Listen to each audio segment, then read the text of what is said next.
As contrações fracas da fáscia importam? Bem-vindo a todos à nossa série sobre a fáscia.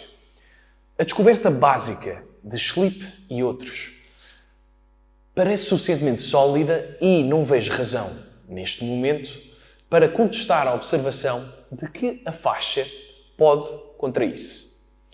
Se há algo errado com os métodos de investigação deles, não sei o que é. Mas, para que a propriedade que descreveram seja relevante para os terapeutas que escolhem focar toda a sua atenção terapêutica na fáscia, para que qualquer propriedade biológica seja clinicamente relevante, deve ser significativa o suficiente para ter um efeito na saúde. Deve também ser algo sobre o qual possamos fazer algo. Mas comecemos por ser relevante em primeiro lugar. Schlipp e outros caracterizaram o poder bruto da contração facial de forma bastante diferente da que eu acabei de fazer. Obviamente, deliberadamente, fiz parecer isso trivial dentro do limite dos números deles. Nas palavras deles, nas grandes lâminas de fáscia na região lombar, a contração poderia ser forte o suficiente para influenciar a estabilidade lombar e outros aspectos da biomecânica humana. Estabilidade? Mesmo que se exagere os números que eles apresentam, ainda assim representariam apenas uma pequena fração da força muscular postural envolvida na estabilização dinâmica da coluna. Sem mencionar a resistência estrutural e resiliência geralmente impressionantes da coluna humana. A ideia de que a estabilidade lombar poderia ser, de alguma forma, afetada por uma força tão pequena e lenta é um pouco difícil de engolir para mim. Uma pequena perspectiva pessoal. Uma doente minha tem titânio nas costas, instalado para estabilizar uma fratura massiva da sua vértebra T12 no ano de 2010.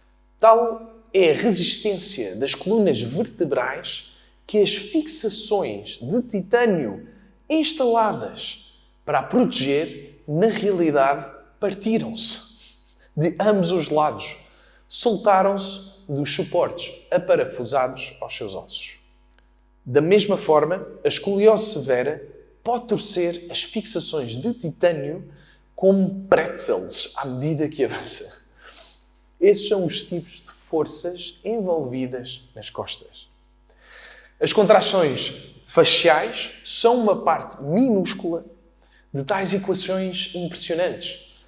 É também digno de nota que as contrações que descreveram eram contrações a câmara lenta, levando muitos segundos para se desenvolverem na sua velocidade máxima.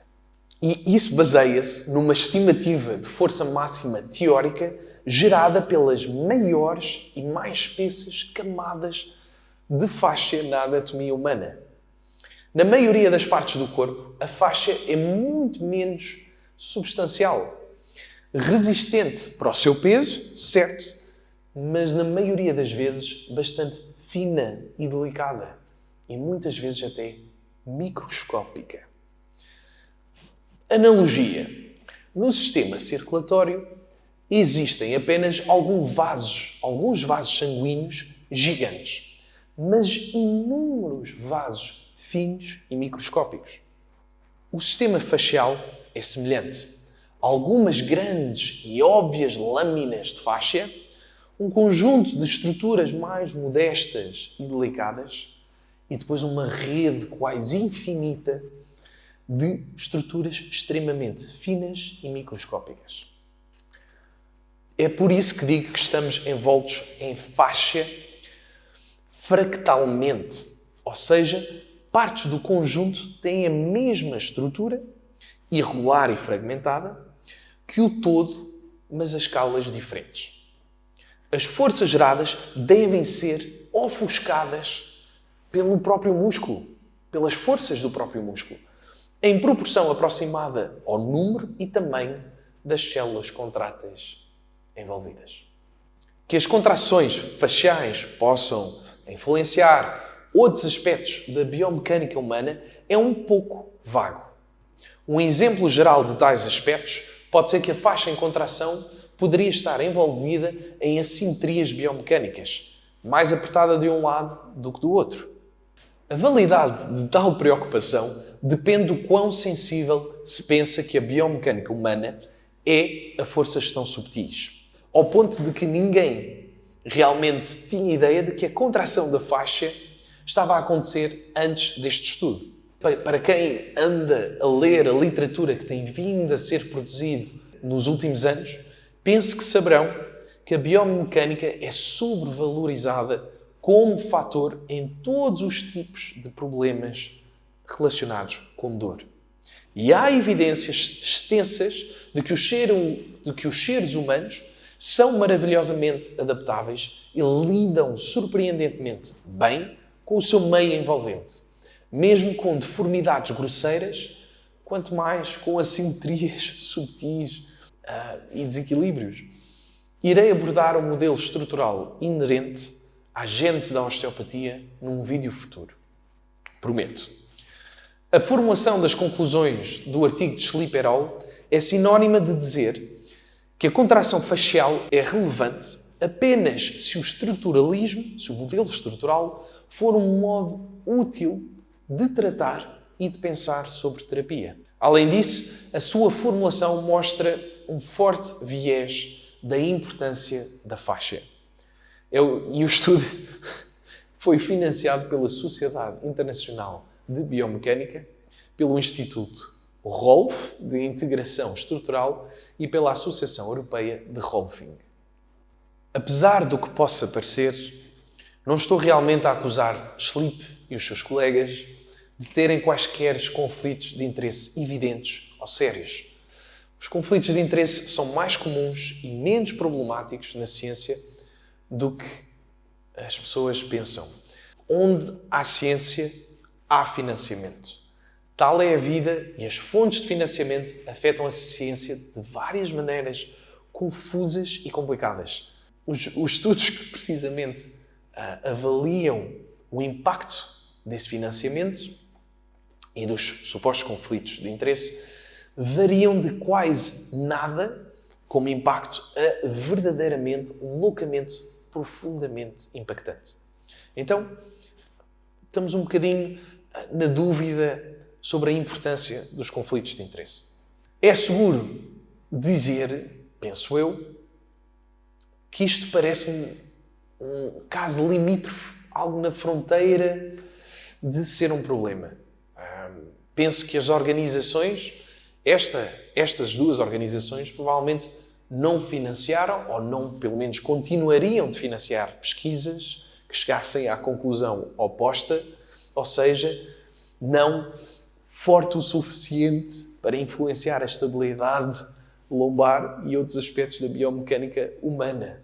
Certamente, se fosse outra conclusão, deixariam de financiar estas investigações. As contrações faciais fracas e lentas parecem, a nível pessoal, cientificamente válidas e interessantes, mas clinicamente menores. Mais uma vez, longe de me interessar mais ou de evitar em mim mais interesse pela faixa como alvo terapêutico, a ciência da faixa está cada vez mais a convencer-me exatamente do contrário. Mas então, Alexandre, não há nenhuma relevância clínica? Nem um bocadinho? Que se tal fizer alguém sentir-se melhor com tudo o que temos andado a avaliar nesta série, fico feliz em admitir que a contratilidade facial pode ser um pouco clinicamente relevante. Outras evidências podem até revelar algo importante, embora tal me surpreendesse. Não prejudica, penso eu, o meu ponto principal fazer estas concessões.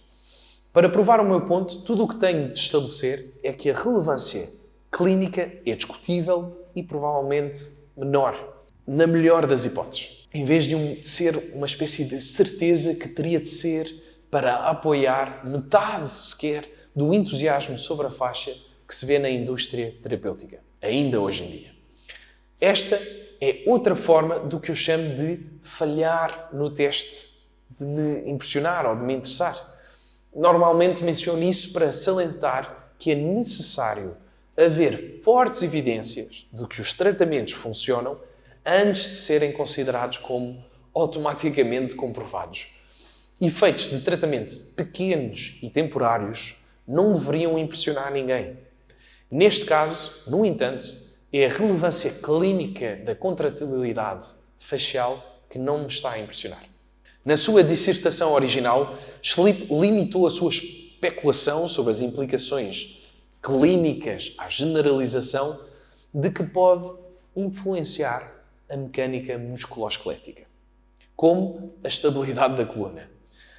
Num artigo de seguimento para a Medical Hypothesis, ele e vários colegas sugerem de forma geral que a contratilidade facial é um fator na rigidez muscular. O ponto alto para a potencial relevância clínica é expresso na seguinte passagem que vou-vos ler. Isto oferece a possibilidade de uma nova compreensão para muitas patologias que envolvem um tónus miofacial cronicamente aumentado. Exemplos incluem condições como torcicolo, dor lombar associada à síndrome compartimental paravertebral, cefaleias de tensão, entre outras. Da mesma forma, um tónus facial diminuído poderia ser um fator contributivo em condições que são frequentemente associadas a uma tensão miofacial diminuída, como na dor lombar devido à instabilidade segmentar da coluna, na dor pélvica periparto. Só uma pequena parêntese, o periparto é o período que está próximo do parto. Tipicamente engloba um mês antes do parto, ou seja, a partir dos 8 meses da gravidez e 2 meses depois do parto. Esse período é chamado de periparto, ou periparto. E, portanto, esta falta de tónus facial, ou este tónus facial diminuído, seria um elemento importante na tensão miofacial diminuída, como nos casos de lombalgia previamente mencionados, mas também na dor pélvica periparto ou na fibromialgia. Embora outros fatores desempenham também um papel importante nestas patologias, é possível que o seu progresso possa ser influenciado adicionalmente pela regulação do tónus do tecido facial. Fim da passagem. Embora geralmente outros fatores desempenham também um papel importante, a ênfase que estou aqui a fazer é chave. É um eufemismo. Por exemplo, outros fatores não desempenham de forma geral ou geralmente um papel importante nessas condições. Desempenham sempre. E o papel desses fatores não é apenas importante, mas provavelmente quase total, em relação à presumivelmente menor e ainda não confirmada contribuição de um pouco de tensão facial. Alguns dos itens listados são particularmente implausíveis para mim. Já mencionei como é hiperbólico sugerir que a faixa poderia ter qualquer impacto sério na estabilidade da coluna. Outro item peculiar aqui é a fibromialgia, uma condição fascinante que poderia concebivelmente ser afetada de alguma forma pela contração facial, mas que é esmagadoramente uma doença desagradável do sistema nervoso. Sugerir isso como um exemplo principal, ou seja, se não vais listar exemplos realmente bons e relevantes aqui, onde é que vais fazê-lo? E, portanto, sugerir isso como um exemplo principal de como a contração facial pode importar faz tanto sentido para mim quanto dizer que pessoas com cancro podem ter alguma faixa contraída. Importaria de alguma forma se tivessem? Para mim, apesar destes exemplos crassos, o item mais interessante listado é a síndrome compartimental, que decididamente não é uma complicação comum ou uma causa de dor nas costas, mas certamente é um problema, especialmente nas canelas.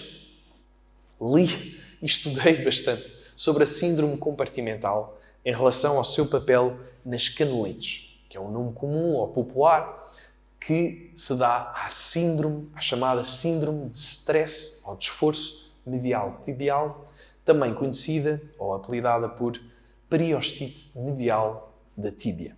A perna é de longe o local mais comum para síndromes compartimentais, tanto nas canelas como na barriga da perna, ou seja, ao nível dos gastrocnémios, dos músculos gastrocnémios e do músculo solear.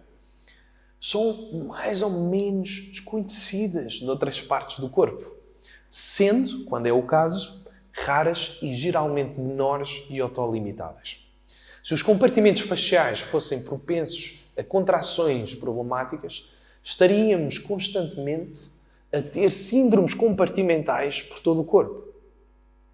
A síndrome compartimental, como já falámos, é uma pressão excessiva num compartimento facial, como uma salsicha inchada no seu invólucro.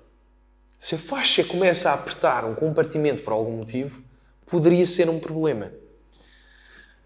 É o único item listado onde há uma conexão clara, direta e lógica entre a fáscia pode contrair-se e uma forma de contribuir significativamente para um problema de saúde.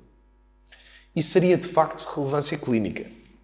E, no entanto, ainda há um problema claro com as escalas das forças aqui. A síndrome compartimental é, por definição, apenas um problema quando a pressão é significativa, provavelmente excedendo dramaticamente a força máxima com que a faixa poderia apertar o compartimento. Visualizem um aquecedor de água que não está a ventilar pressão. A válvula está avariada e está em perigo de explodir.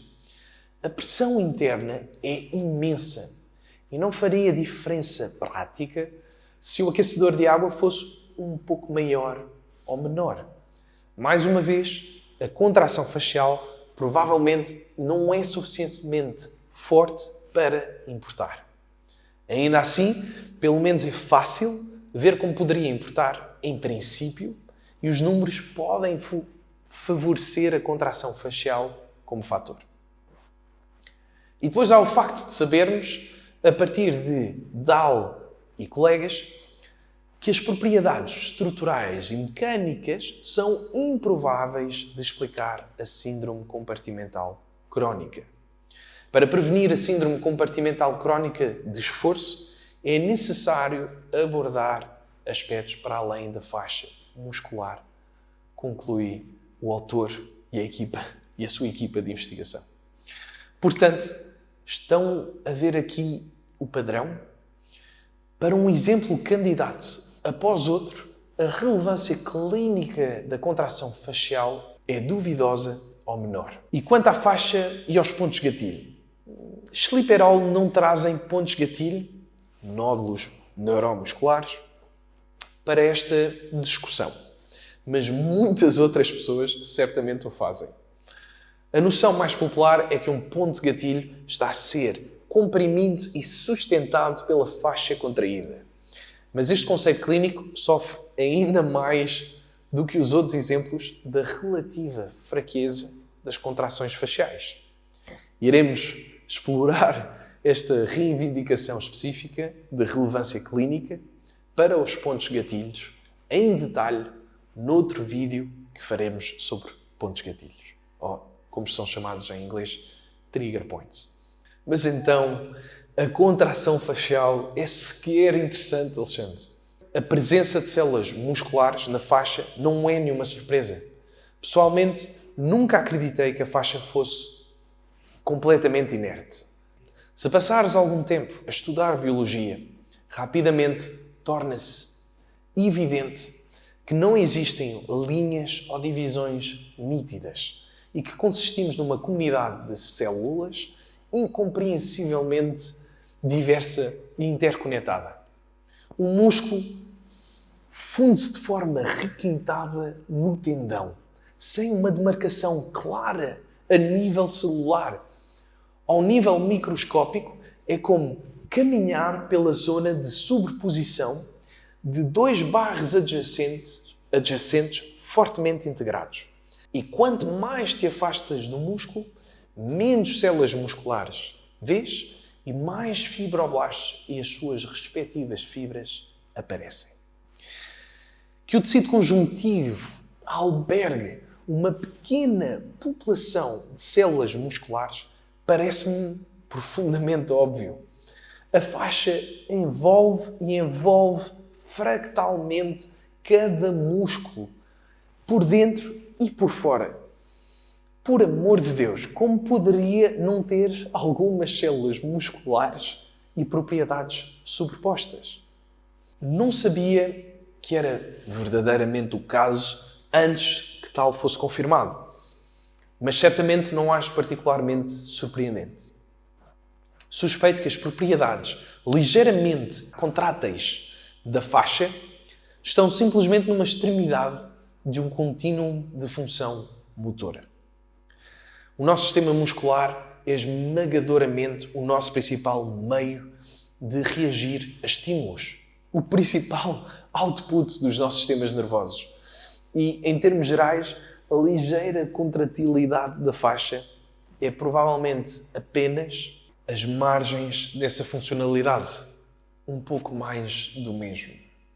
Provavelmente há algumas diferenças subtis, mas são subtis e misteriosas. E, em última análise, apenas uma ligeira variação no tema biológico do aparelho muscular. Não estou a dizer que é completamente desinteressante, mas é certamente ofuscado pelo sistema muscular pelo músculo em si, muito mais interessante como um todo, sobre o qual a faixa é simplesmente um subtópico ligeiramente intrigante. E em termos de relevância clínica, o próprio sistema muscular é, por sua vez, ofuscado pela neurologia. É o fim deste episódio, espero que tenham gostado. Vou terminar com uma das minhas faixas preferidas, obviamente de um cientista muito admirado, que já citei aqui. A mente que se abre a uma nova ideia jamais voltará ao seu tamanho original. Albert Einstein. Até à próxima.